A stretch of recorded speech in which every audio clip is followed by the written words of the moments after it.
बाकी ट्राइबल जनगोष्ठीफोरजों बेदि फुजा गोबावनि उनाव गबिन्द चन्द्र बिथां UPPL दोलोनिफ्राय ST नि सायाव खेंफोरथि होदों। गिबियाव बेखौबो खिथाग्रोखानो गोसो जायो। बिथां सारानो बै समाव भारत सोरखारा ST होयोब्लाबो जोंहा उमुग UPPL दोलोनिफ्राय जेबो अबजेक्सन गैया बेफोरबायदि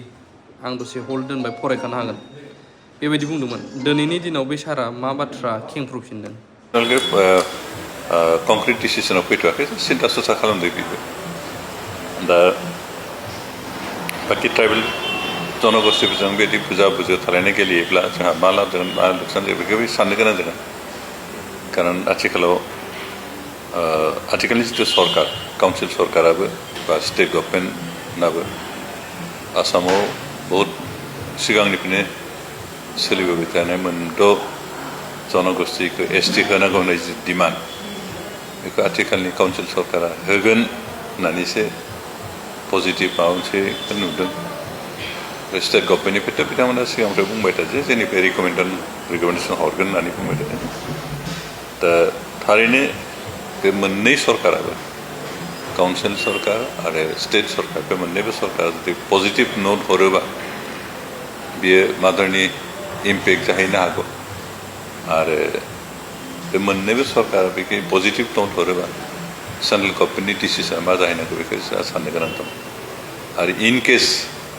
बिथांमोना बेबायदि पजिटिभ नोट हरनायनि थाखाय जुदि बे मोनद' जनगोष्ठीया ST जाजोबो अब्ला एक्जिस्टिं जायफोर ST हिसाबै रिकगनाइज कमिउनिटिसफोर दं बिथांमोन हयथ' गाफ्लेजानाय जाहैगोन आरो बेखौ सासे ST कमिउनिटिनि मावथि हिसाबै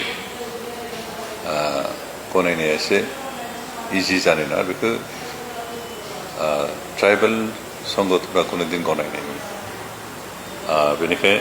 सालिजारि सानलायनानै डिसिसनखौ लायोबा मोजां जागोन। बेनिखायनो जोंहा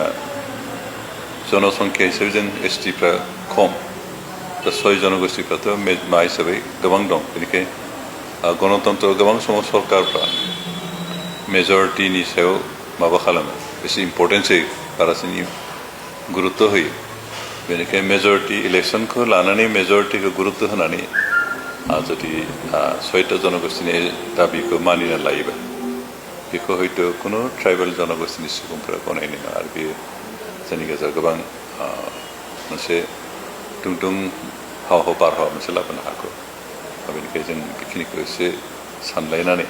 बेखौ सेन्ट्रेल गभर्नमेन्ट स्टेट गभर्नमेन्ट बे मोननैबो सरकारखौ लोगोसे काउन्सिल सरकारखौबो बेखौसो खावलायनो सानदों जे ट्राइबेल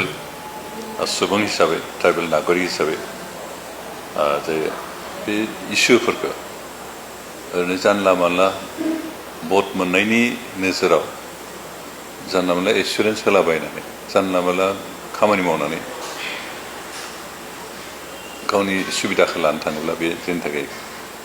पलिटिकेलि सोरबा सासे सानै दैदेनगिरि लाब जानो फैयो as a whole community tribal community मा जाहैगोन बेखौ सानलायनानै लासै स्मुथलि जुदि खामानिफोरखौ मावोबा बिसोर जोंनि थाखाय मोजां जागोन। नङाबा जों ट्राइबेल जाथि हिसाबै ओरैनो बेकवार्डखा पिसफोरखा मालायजों गादबजानाय नासयजानाय मुगैजानायखा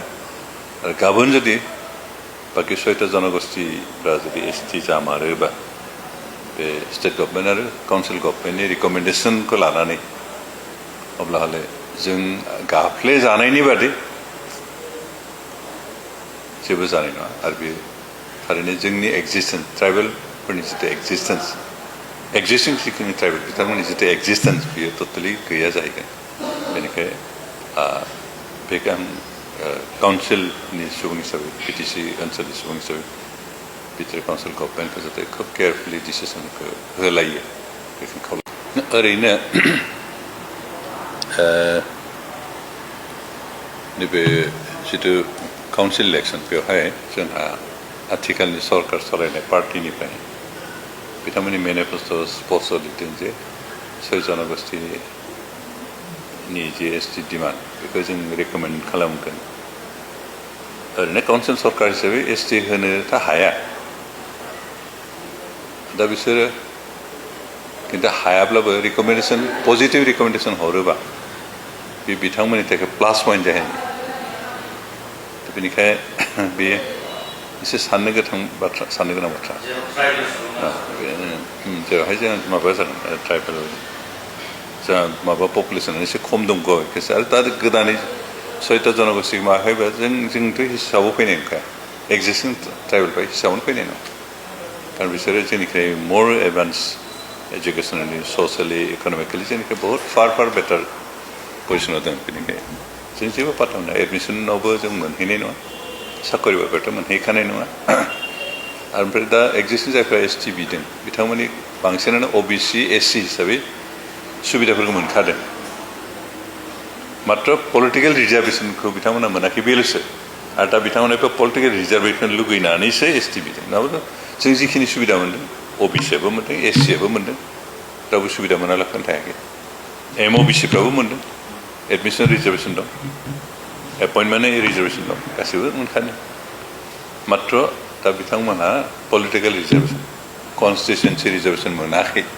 बेनिखायनो एसटिआ दा जि रिजार्भेसन मोन्दों दा आसामाव 14टाल'सो माबाया एसटि रिजार्भेसना बे 14टा सिटखौनो सेनो नागिरबावनाय बिदिसो जाहैदों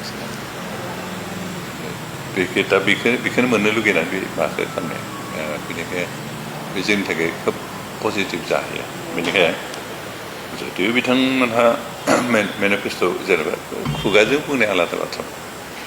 जे जोङो रिकमेन्डेसन होगोन जोंहा आपत्ति गैया बेखौ खुगाजों बुंनाय आलादा बाथ्रा खिन्थु जेथिया मेनिफेस्ट' स्पष्ट होयो बेखौ मावनोबो गोनां जायो गोदो गोदायब्ला दानिफ्राय हयथ' 30 years बेक 40 years बेक बे समावबा मेनिफेस्ट'खौ जानला मोनला होयोमोन इमप्लिमेन्ट खालामाबो रावबो हमामोन पाब्लिकफ्रा बावलांफिनोमोन खिन्थु दानाथ' पाब्लिकफ्रा कनसियास जाबाय मेनिफेस्ट'आव जि लिरो बेखौ इमप्लिमेन्ट खालामथारनांगौ होननानै डिमान्ड खालामगोन गाबोनथ' डिमान्ड खालामगोन बिथांमोना रिकमेन्डेसन हरबाय बे जोंनि थाखाय बारा मोजां जानाय बेनिखायनो बिथांमोना खुगाजोंल' बुंनानै जास्ट माबा थाबानो जाहैबाय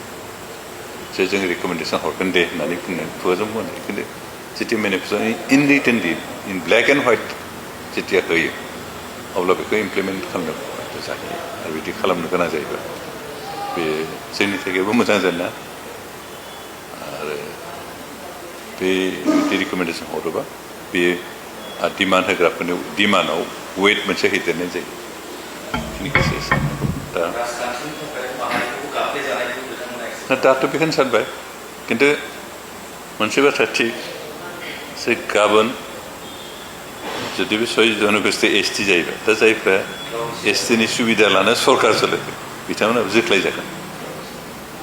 बे बुस्थुखौ हयथ' सानहराखैबो जानो हागौ जाहाथे जोंनिफ्रा ओरैनो जास्ट भट मोननायनि आसायाव बिदि होदों खिन्थु मालाबा समाव भट मोननायनि थाखाय खोथा होनाया बे गावनि थाखाय खैफोद जायो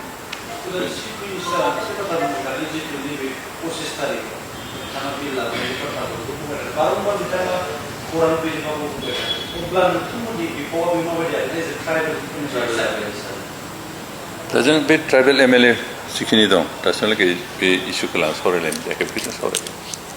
ओरैनो 25 तारिखनिफ्राय जोंहा एसेमब्लि जागोन 25-29 बे समाव सावरायलायगोन सावरायनानै जाहाथे ट्राइबेलनि खहा जाथावै डिसिसन जों लालायनो हायो ना बेखौ जों साननो खारन जोंहा जनसंख्या हिसाबै खमबाबो आरो जनसंख्या खमखायनोथ' बे खम जनसंख्या बयजोंबो एक्सप्लइटेड साप्रेस आरो अप्रेस बायदि जानायखायनो ब्रिटिशफ्रा बेबायदि जातिफोरखौ प्रटेक्सन होनो थाखायनो बे एसटिनि बेबस्था लोगोसे 6 सिडिउलनि बेबस्थाखौ खालामदों बेनिखायनो जों जनसंख्या खमखाय जोंखौ बासायनांगोन आरो बिनि थाखायनो जों आयेननि हेफाजाब लानांगोन बेखौ कनस्टिटिउसननि प्रभिजननि बेबस्थाखौ लानांगोन आरो जोंहा दाना 6 सिडिउला बे बेबस्था होदों आरो ओमफ्राय बे ट्राइबेल बेल्ट ब्लक बेबस्था होदों बेनिखायनो जों बे बेबस्थानि गेजेरजों ट्राइबेलफोरखौ प्रटेक्सन खालामनो हानायनि आरो माबाफोर बेनिखायनो गोख्रोंसिन माबाफोर दिहुनबायनो हायो नामा बेखिनिखौ जों एसे ट्राइबेल एमएलए जिहेतु जोंहा दं कार्बिफोरनिफ्राय दं मिसिंनिफ्राय दं गार'निफ्राय सासे दं राभानिफ्राय अबसे सासेबो गैथ'वा बर'फोर थाबाय जों ज' जालायनो माबाफोर दिहुननो हायो ना बेखौ सावरायनाय दासिमहालागै सावरायनाय जाथ'वाखै खिन्थु जों सावरायगोन